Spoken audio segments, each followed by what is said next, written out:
Happy Monday, and welcome to another episode of cases that should have gone to the Supreme Court of Canada, but didn't. Today we're talking about dangerous driving causing death.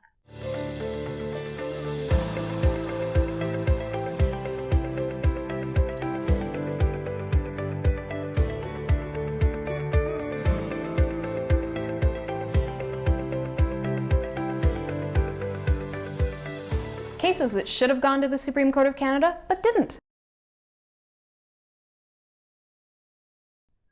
A police vehicle, driven by Isabelle Morin, was traveling down the highway in Quebec when it collided with a motorcyclist that was traveling at a high rate of speed.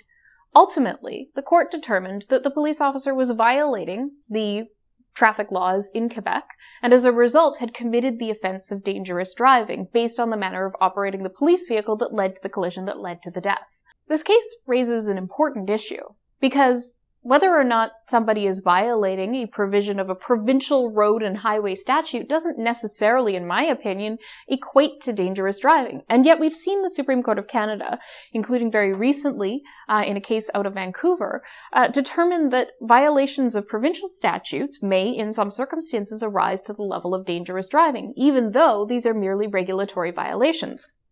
Dangerous driving in Canadian law is always considered on a spectrum, where there are merely inadvertent acts, all the way to the intentional and deliberate reckless driving of an individual that leads to somebody's death, and dangerous driving falls somewhere along that spectrum, where the unintentional or the momentary lapses don't fall to the level of dangerous driving. But as we start importing more and more requirements for compliance with the provincial road and highway laws, then the notion of the fault element changes significantly, and this was what the Supreme Court of Canada was actually asked to consider. How does a finding that somebody violated a provincial statute necessarily impact upon the mental fault element of dangerous driving, the decision to drive the vehicle in a way that demonstrates a marked departure from the standard of a reasonable person? And what evidence is even required to demonstrate a marked departure in any case in any event? If speeding, for example, is a relatively common traffic offense, then is it a marked departure to speed in a vehicle on the roadway? And how much of a speed is a marked departure? The Supreme Court of Canada hasn't answered these questions, and they've just thrown confusion into the law, and they had an opportunity to clarify really what they meant about excessive speed forming the basis of a dangerous driving conviction, where the line is drawn, if there is a way to identify where the line is drawn, and how the impact of provincial traffic convictions or provincial traffic offenses plays upon the mental fault element in the dangerous driving case, where in dangerous driving, the mental fault element isn't really properly a mens rea standard in Canada anyway. These are confusing and important issues that the Supreme Court of Canada ought to have taken the opportunity to consider.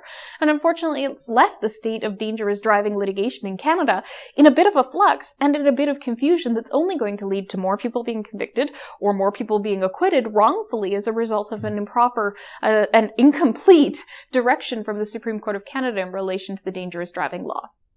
Hopefully another case makes it there, and hopefully it's before there's another death on the roadway and a conviction that results.